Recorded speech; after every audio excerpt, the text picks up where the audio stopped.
Well, good morning. Luto naman tayo sa pagkaon ni Madam. So, may ara na tipon nga oil from our fresh bacon. So, ito na gamitin natin panggisa para safe tayo kasi nagastos man kong olive oil. Siyempre, igasahin natin yung ating ahos. Ayan yung ating ahos.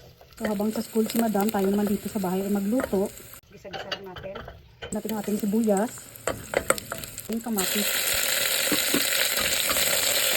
So, hugasan lang natin yung ating pork pata, no? Yung paa. Gisahin na natin yung ating pork. Ito ng ating water.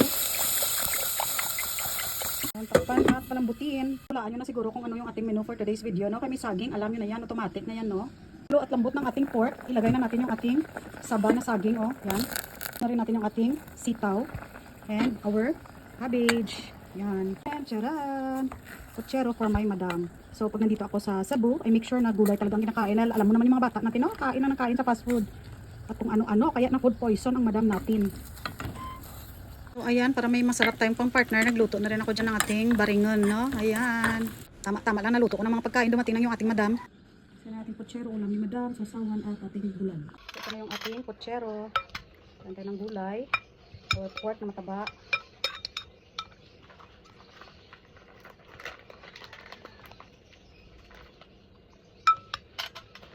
Ating sabaw. And let's do this. Kain.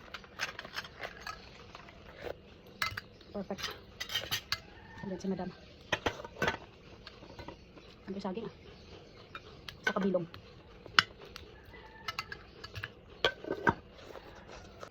Baringon. Sa makauyon.